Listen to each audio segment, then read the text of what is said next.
You're not secretly eating spiders at night. Let's get right into it. Number 11. You are not secretly eating spiders in your sleep.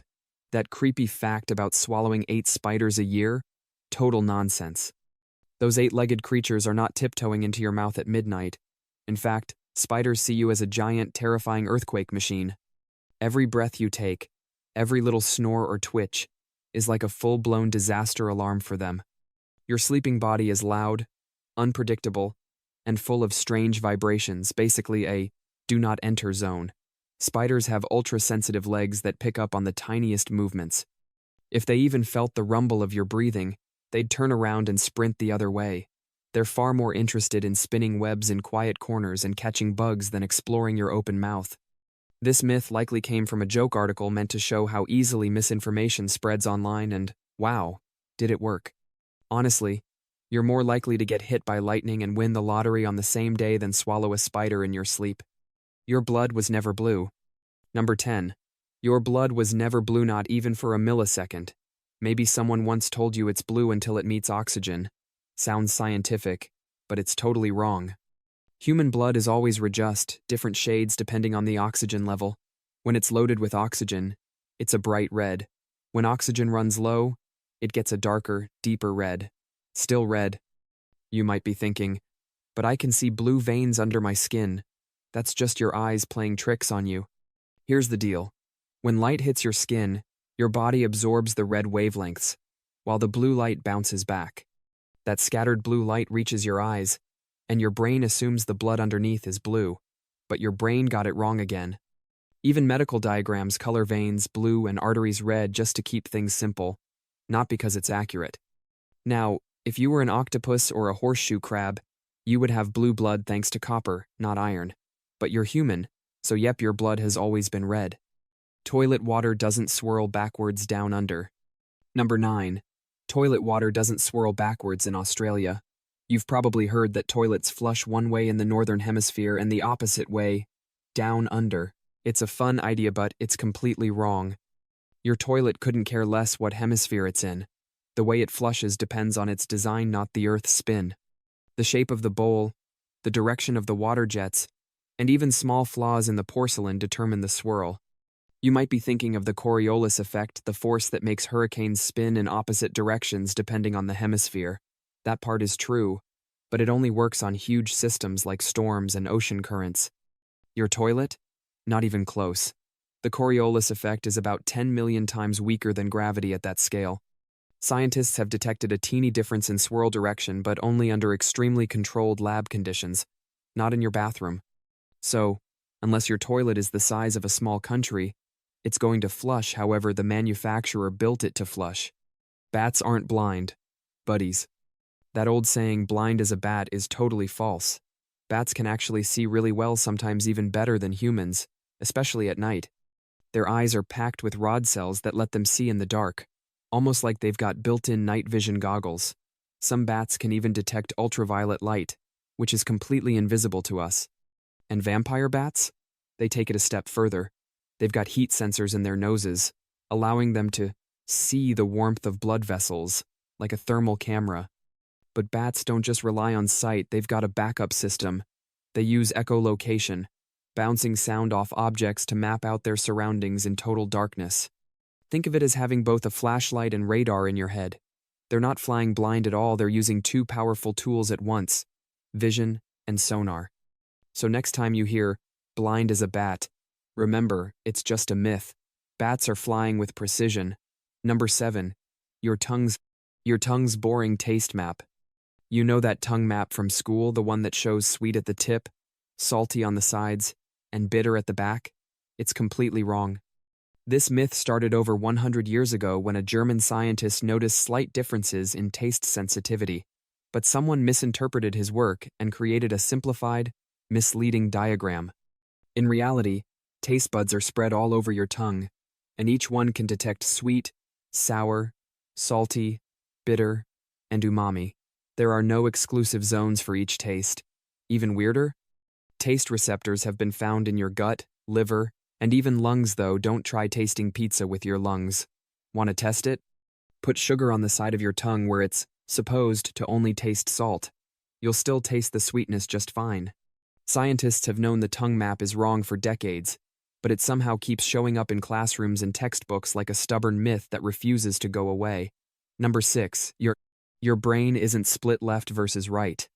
You've probably heard you're either left-brained or right-brained, good at logic or great at art. But that idea is as outdated as dial-up internet. Your brain isn't split into two competing halves. It's more like one big open workspace where everything connects. Long ago, scientists thought the left side handled math and language while the right took care of creativity and feelings. But modern brain scans reveal both sides work together on almost everything. Do some math, both hemispheres light up. Paint a picture, same thing, your whole brain gets involved. The left and right sides are joined by the corpus callosum, a thick bundle of nerves that sends signals back and forth in real time. It's like a super fast internet line inside your head. So the idea that you're either left or right-brained doesn't match how your brain really functions. It's not two separate teams, it's one powerful system working as a whole. Your brain doesn't take sides. It collaborates.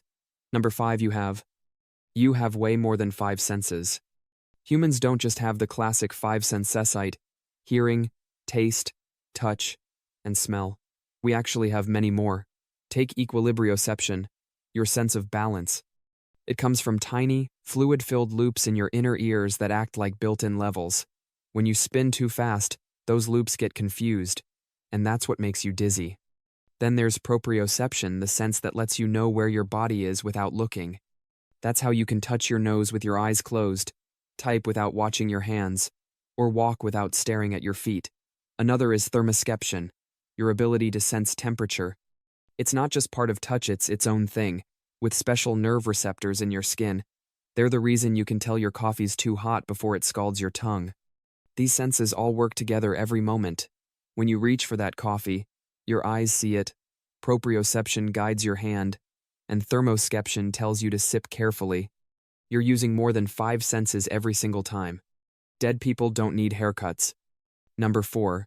No, hair and nails don't keep growing after death.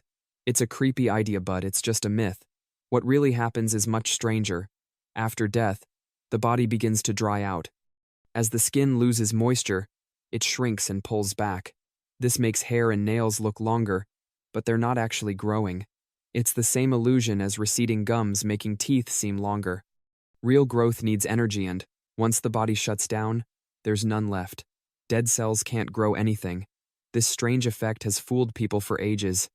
Even today, it's common enough that funeral directors use moisturizers on the skin to prevent it from drying and pulling back, which can create that eerie, growing look. So no, the body isn't carrying on after death. It's just dehydration playing tricks on your eyes. Ostriches don't bury their heads, they just duck. Number 3. Ostriches do not bury their heads in the sand. What they actually do is lower their heads and long necks close to the ground when they sense danger.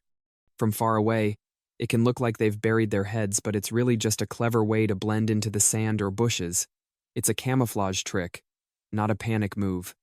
The myth likely started because ostriches dig shallow nests in the ground for their eggs. They often bend down to turn the eggs with their beaks, which may have looked like they were hiding. A Roman writer named Pliny the Elder saw this and assumed they were burying their heads. That mistake has lasted over 2,000 years. But when real danger comes and hiding won't help, ostriches don't freeze, they run. They can hit speeds of up to 43 miles per hour, and their powerful legs can deliver kicks strong enough to injure lions.